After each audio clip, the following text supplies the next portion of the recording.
Hello everyone. उम्मीद करती हूँ आप सभी अच्छे होंगे। सभी का स्वागत है चैनल पर और यहाँ पर हम पढ़ने वाले हैं यूजीसी नेट में लगा हुआ जो आपके सिलेबस में है आषाढ़ का एक दिन नामक जो नाटक है मोहन राकेश जी का। तो इसको आज हम करने वाले हैं। इससे पहले के सभी नाटक मैं आपको पढ़ा चुकी हूँ।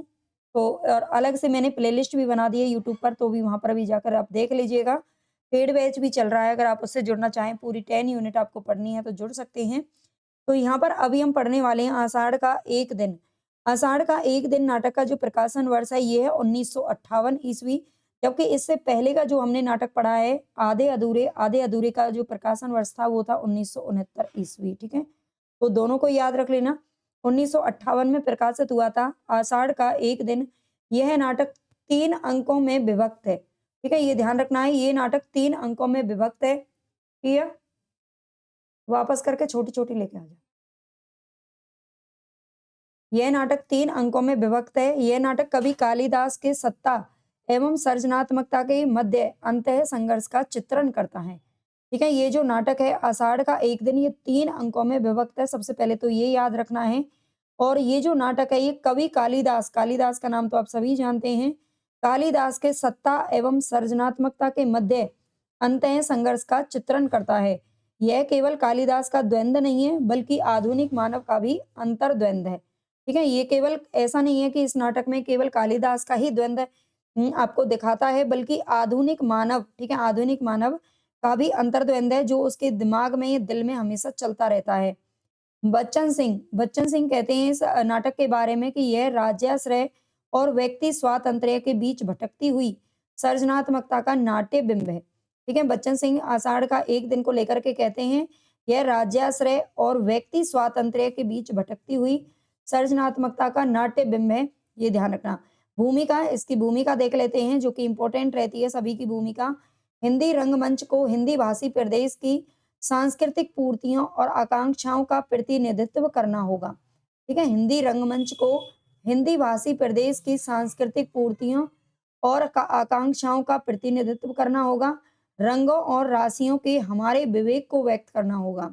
हिंदी रंगमंच की यहाँ पर बात कर रहे हैं। हमारे दैनंदिन जीवन के राग रंग को, यानी कि प्रतिदिन का जो जीवन है, जीवन के राग रंग को प्रस्तुत करने के लिए हमारे संवेदों और स्पंदनों को अभिव्यक्त करने के लिए जिस रंगमंच की आवश्यकता है, बाहर ले जा, जिस रंगमंच की आवश्यकता है वह पाश्चात्य रंगमंच से कहीं भिन्न होगा। इस रंगमंच का रूप विधान नाटकीय प्रयोगों के आभ्यंतर से जन्म लेगा और समर्थ अभिनेताओं तथा दिग्दर्शकों के हाथों उसका विकास होगा। तो ये इसकी भूमिका है जो कि मोहन राकेश जी ने ही लिखी है, इसका याद रखना। सारांश इसका देख लेते हैं। अंक फर्स्ट, सबसे पहले इसमें अंक 3 हैं। तो 3 अंकों में हम सबसे पहले अंक 1 के बारे में देखेंगे। जब इस नाटक का शुरुआत होता है तो ये दिन कौन-सा होता है? आषाढ़ के पहले दिन से इसकी शुरुआत होती है। ठीक है? आषाढ़ के पहले दिन से इसकी शुरुआत होती है, ये ध्यान रखना है। मेघदूत की शुरुआत भी आषाढ़ के पहले दिन से ही होती है। मेघदूत यानी कि जो कालिदास के द्वारा लिखा गया नाटक है, उसकी शुरुआत भी आषाढ़ के पहले दिन से होती है। कालिदास अपने गाँव में लेखन कार्य में व्यस्त थे। इसमें ये दिखाया गया है कि जो कालिदास हैं वो अपने गाँव में हैं और अपने गाँव में लेखन कार्य में व्यस्त हैं क्योंकि कवि हैं। वहाँ मल्लिका से उनका अनुराग था। आर्य वर रुचि उन्हें उज्जैनी ले जाने के लिए आते हैं। ठीक है, ये ध्यान रख लेना है। आचार्य वर रुचि उन्हें उज्जैनी ले जाने के लिए कौन आता है? तो आचार्य वर रुचि आते हैं, जहाँ उन्हें राजकवि का दर्जा दिया जाता है। कालिदास अपने गाँव को छोड़कर नहीं जाना चाहते हैं, लेकिन अनिच्छा के बावजूद भी, उनकी कोई इच्छा नहीं है जाने की, फिर भी उनको अपने गाँव को छोड़कर जाना पड़ता है। अंक 2 की अगर बात करें तो कालिदास उज्जैनी में बहुत कीर्ति प्राप्त करते हैं। कालिदास उज्जैनी जाना नहीं चाहते लेकिन फिर भी चले जाते हैं और उसके बाद वहां पर बहुत ही यश उनको मिलता है और राजकन्या प्रियगु मंजरी से विवाह भी कर लेते हैं। कालिदास मातृगुप्त गुप्त नाम से अभिहित होकर कश्मीर के शासक बनते हैं, ये ध्यान रखना है। जो कालिदास हैं ये मातृगुप्त नाम से, ठीक है, कालिदास इनका नाम है लेकिन मातृगुप्त नाम से ये कश्मीर के शासक बन जाते हैं। कश्मीर जाने के क्रम में कालिदास तथा प्रियगु मंजरी उनके गांव जाते हैं। ये कालिदास के गांव में कब आते हैं? जब उसकी शादी भी हो चुकी है और वो कश्मीर के शासक भी बन चुके हैं। मल्लिका का जीवन वहाँ पर जाकर के देखते हैं गाँव में कि जो मल्लिका का जीवन है वो वहाँ पर बहुत ही अभावग्रस्त है। प्रियंगु मंजरी उसे अपने साथ चलने का प्रस्ताव देती है, लेकिन मल्लिका ठुकरा देती है। कालिदास मल्लिका से मिलने नहीं जाता है। ठीक है? अब कालिदास मल्लिका से मिलने नहीं जाता है। अंक 3 यहाँ पर शुरू होता है और अंक 3 में क्या होता है, अंतिम दृश्य भी इसका आषाढ़ का ही है। ठीक है? जो इसका अंतिम दृश्य है, वो भी किसका है? आषाढ़ का है। वर्षा हो रही है। कालिदास कश्मीर का राज्य छोड़कर वापस आता है, परंतु अब सब कुछ बदल गया है। ठीक है? ये ध्यान रखना है। जो अंतिम दृश्य है, वो भी आषाढ़ का है। वर्षा हो रही है। कालिदास कश्मीर का राज्य छोड़ कर के वापस आता है, परंतु अब सब कुछ वहाँ पर बदल गया है। मल्लिका का विवाह विलोम के साथ हो चुका है और उसकी अब संतान भी है। वह सब कुछ फिर से शुरू करने की इच्छा से आया था, परंतु कोई संभावना ना देख कर के वह वापस चला जाता है। आगे है इसमें मुख्य पात्र। मुख्य पात्रों में क्या-क्या आता है? मल्लिका। मल्लिका कौन है? ये कालिदास की प्रेमिका है। कालिदास को उज्जैनी जाने के लिए मनाती है। उज्जैनी से आने वाले व्यापारियों से कालिदास की रचनाएँ माँग-माँग करके पढ़ती है। ठीक है? उज्जैनी से जो भी व्यापारी आते हैं, उनसे कालिदास की रचनाएँ माँग करके पढ़ती है। विलोम से नफ़रत के बावजूद अंततः उसे विवाह करना पड़ता है। महामारी में इसके पिता की मृत्यु हो चुकी है। कालिदास कालिदास मामा मातुल द्वारा प्रतिपालित है।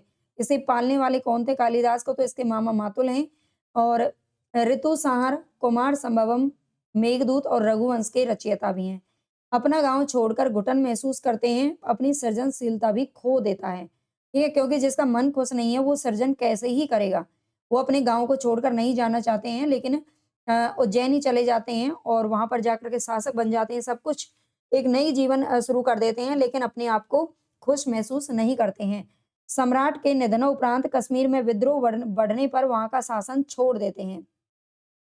दंतुल के बाण से घायल हिरण शावक को भी बचाता है। ये ध्यान रखना है, दंतुल के बाण से जो घायल हिरण है घायल हिरण शावक को यानी कि हिरण के बच्चे को भी बचाता है।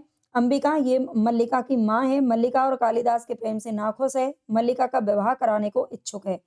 विलोम ग्राम का ही एक पुरुष है। कालिदास के समक्ष नायक के रूप में है। कालिदास के उज्जैनी जाने से पहले मल्लिका तथा कालिदास के विवाह का प्रस्ताव भी यह रखता है। गौण पात्रों में बात करें तो दंतुल ये राजपुरुष है। मातुल कालिदास का मामा है जो कि उसे पालने वाला है। कवि, चाटुकार और वाचाल भी है। कौन? मातुल कालिदास के साथ ही कश्मीर भी जाता है और निक्षेप ये भी एक ग्राम पुरुष है। आगे मल्लिका से कालिदास का हठ यानी कि उज्जैनी ना जाने का तुड़वाने का अनुरोध करता है। कौन करता है? तो निक्षेप करता है। ठीक है? निक्षेप गाँव का ही एक पुरुष है यानी कि कालिदास का कोई मित्र है और ये मल्लिका से कालिदास का हठ तुड़वाने का अनुरोध करता है। मल्लिका से कहता है कि तुम कालिदास को उज्जैनी ना जाने के लिए जो उसका हठ था उसको तुड़वाओ, है ना? यानी कि उसका जो हठ है उसे दूर करो और उसे जाना चाहिए। उज्जैनी जाने के लिए मनाने की बात करता है। रंगिनी, नागरी, मृदंग और वीणा वादक तथा सुंदर प्रणय गीत लिखती है। कौन? रंगिनी। संगिनी, नागरी, नृत्यांगना तथा नाटक लिखने में रुचि है। ये भी काफ़ी बार पूछी जाती हैं, ध्यान रखना। रंगिनी, संगिनी इसके अलावा अनुस्वार, अनुनासिक ये दोनों अधिकारी हैं। प्रियंगु मंजरी राजकन्या है। कालिदास यानी कि मातृगुप्त की पत्नी है। मल्लिका से स्पर्धा महसूस करती है। उसे अपनी संगिनी के रूप में कश्मीर चलने का प्रस्ताव भी देती है। इस नाटक पर आधारित यानी कि आषाढ़ का एक दिन जो नाटक है, इस पर आधारित फिल्म का निर्माण 1971 ईस्वी में निर्देशक मनी कौल के द्वारा हो चुका है। पतंजलि का उल्लेख भी इस नाटक में किया गया है, ये भी ध्यान रखना है। प्रमुख उद्धरणों की अगर बात करें, तो मैं जानती हूँ माँ, अपवाद होता है, तुम्हारे दुःख की बात भी जानती हूँ, फिर भी मुझे अपराध का अनुभव नहीं होता। मैंने भावना में एक भावना का वर्ण किया है, मेरे लिए वह संबंध और सब संबंधों से बड़ा है। मैं वास्तव में अपनी भावना से प्रेम करती हूँ, जो पवित्र है, कोमल है और अनश्वर है। ये मल्लिका कहती है। कौन? अपनी माँ से कहती है, अंबिका से। ठहरो राजपुरुष, हरिण शावक के लिए हठ मत करो। तुम्हारे लिए प्रश्न अधिकार का है, उनके लिए संवेदना का। कालिदास निशस्त्र होते हुए भी तुम्हारे शस्त्र की चिंता नहीं करेंगे। ये मल्लिका किससे कहता है? तो ये दंतुल से कहता है जो कि राजपुरुष है। कविता का कुछ मूल्य है, आर्य मातुल, तभी तो सम्मान का भी मूल्य है। मल्लिका कहती है किससे? मातुल से कहती है। कविता का कुछ मूल्य है, आर्य मातुल, तभी तो सम्मान का भी मूल्य है। सम्मान प्राप्त होने पर सम्मान के प्रति प्रकट की गई उदासीनता व्यक्ति के महत्व को बढ़ा देती है। तुम्हें प्रसन्न होना चाहिए कि तुम्हारा भागिने यानी कि भांजा, क्योंकि मातुल मातुल से कहती है, और मातुल मामा, मातुल मामा है किसका? कालिदास का, ठीक है। तो कहती है कि तुम्हारा जो भागिन है, भांजा है, लोक नीति में भी निष्णात है, यानी कि बहुत ही चतुर है। ये अंबिका कहती है, किससे? मातुल से कहती है। योग्यता एक चौथाई व्यक्तित्व का निर्माण करती है, शेष पूर्ति प्रतिष्ठा द्वारा होती है। ये निक्षेप जो कि ग्राम पुरुष है, ये अंबिका से कहता है। अवसर किसी की प्रतीक्षा नहीं करता, कालिदास यहाँ से नहीं जाते हैं तो राज्य की कोई हानि नहीं होगी। ये कौन कहता है? निक्षेप कहता है, किससे? मल्लिका से। आगे, देख रहा हूँ इस समय तुम बहुत दुखी हो, और तुम दुखी कब नहीं रही अंबिका, तुम्हारा तो जीवन ही पीड़ा का इतिहास है। ये विलोम किससे कहता है? अंबिका से कहता है। आगे, विलोम क्या है? एक असफल कालिदास और कालिदास एक सफल विलोम। हम कहीं एक दूसरे के बहुत निकट पड़ते हैं। ये विलोम किससे कहता है? कालिदास से कहता है। मैं जानती हूँ कि तुम्हारे चले जाने से मेरे अंतर को एक रिक्तता छा छा जाएगी। बाहर भी संभवतः बहुत सूना प्रतीत होगा, फिर भी मैं अपने साथ छल नहीं कर रही। ये मल्लिका किससे कहती है? कालिदास से कहती है। उज्जैनी जाने के लिए मनाती है, वो जाना नहीं चाहता है, लेकिन मल्लिका उसे मना लेती है। खुद बहुत ही मतलब उसके बिना उदास महसूस करेगी, लेकिन फिर भी वो क्या कहती है कि मैं अपने साथ कोई छल नहीं कर रही हूँ, तुम्हें आगे बढ़ना चाहिए, अगर तुम्हें मौका मिल रहा है तो उसका मकसद यही है। आगे है, मैं अनुभव करता हूँ कि ग्राम प्रांतर मेरी वास्तविक भूमि है। मैं अनुभव करता हूँ कि ग्राम प्रांतर मेरी वास्तविक भूमि है। मैं कई सूत्रों से इस भूमि से जुड़ा हुआ हूँ। उन सूत्रों में तुम हो, यह आकाश और ये मेघ है, यहाँ की हरियाली है, हिरणों के बच्चे हैं, पशुपालक हैं। यहाँ से जाकर मैं अपनी भूमि से उखड़ जाऊंगा। ये कौन कहता है? कालिदास मल्लिका से कहता है।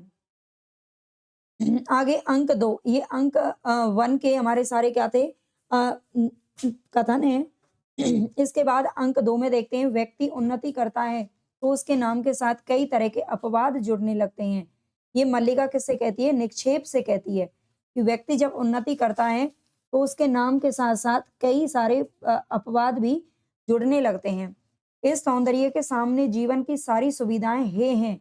इसे आँखों में व्याप्त करने के लिए जीवन भर का समय भी पर्याप्त नहीं है।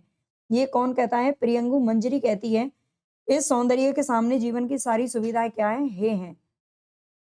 आगे, राजनीति साहित्य नहीं है, उसमें एक-एक क्षण का महत्व है। कभी एक क्षण के लिए भी चूक जाएँ तो बहुत बड़ा अनिष्ट हो सकता है। राजनीतिक जीवन की धुरी में बने रहने के लिए व्यक्ति को बहुत जागरूक रहना पड़ता है। साहित्य उनके जीवन का पहला चरण था, अब वे दूसरे चरण में पहुँच चुके हैं। ये प्रियंगु मंजरी किससे कहती है? ये मल्लिका से कहती है। आगे, राजकीय पगडंडी घर में पड़ती है तो लोग गौरव का अनुभव करते हैं। ऐसा अवसर हर किसी के जीवन में कहाँ आता है? ये विलोम कहता है, किससे? अंबिका से। आगे अंक 3 है। अंक 3 में जो कथन है इम्पोर्टेंट, यह जानता कि राजप्रसाद में रहकर पाँव तोड़ बैठूँगा, तो कभी ग्राम छोड़कर वहाँ ना जाता। अब पीछे से मेरा घर भी उन लोगों ने ऐसा कर दिया है कि कहीं पैर टिकता ही नहीं। इन चिकने शिलाखंडों से तो वह मिट्टी ही अच्छी थी, जो पैर को पकड़ती तो थी। ये मातुल किससे कहता है? मल्लिका से कहता है, ठीक है? मामा मातुल मल्लिका से कहता है। आगे, क्योंकि मैं अपने को अपने में ना देखकर तुम में देखती थी, और आज यह सुन रही है कि तुम सब छोड़कर संन्यास ले रहे हो, तटस्थ हो रहे हो, उदासीन, मुझे मेरी सत्ता के बोध से इस तरह वंचित कर दोगे। ये कालिदास मल्लिका से, ये मल्लिका कालिदास से कहती है भाई, है ना? ये मल्लिका कहती है कालिदास से, लड़की का कथन है। आगे है, देख रहा हूँ कि तुम भी वह नहीं हो, सब कुछ बदल गया है। यह संभव है कि परिवर्तन केवल मेरी दृष्टि में हुआ है। ये कालिदास किससे कहती है? कहता है, ये मल्लिका से कहता है। आगे, यह नहीं सोचा कि द्वंद्व एक ही व्यक्ति तक सीमित नहीं होता, परिवर्तन एक ही दिशा को व्याप्त नहीं करता। ये कालिदास किससे कहता है? मल्लिका से कहता है। आगे, कुमार संभवम की पृष्ठभूमि यह हिमालय है। कुमार संभवम की जो पृष्ठभूमि है हिमालय है, और तपस्विनी उमा तुम हो। मेघदूत के यक्ष की पीड़ा मेरी पीड़ा है, और विरह विमर्दिता यक्षिनी तुम हो। यद्यपि मैंने स्वयं यहाँ होने और तुम्हें नगर में देखने की कल्पना की है। अभिज्ञान शाकुंतलम में शकुंतला के रूप में तुम ही मेरे सामने थी। मैंने जब जब लिखने का प्रयत्न किया, तुम्हारे और अपने जीवन के इतिहास को फिर फिर दोहराया, और जब उससे हटकर लिखना चाहा तो रचना मेरी प्राणवान नहीं हुई। ये कालिदास किससे कहता है? काली मल्लिका से कहता है। आगे मैंने कहा था मैं अत से आरंभ करना चाहता हूँ। अत यानी कि शुरू, शुरू से बिल्कुल आरंभ से आरंभ करना चाहता हूँ। यह संभवतः इच्छा का समय के साथ द्वंद्व था, परंतु देख रहा हूँ कि समय अधिक शक्तिशाली है क्योंकि क्योंकि वह किसी की प्रतीक्षा नहीं करता। ये कालिदास किससे कहता है? मल्लिका से कहता है।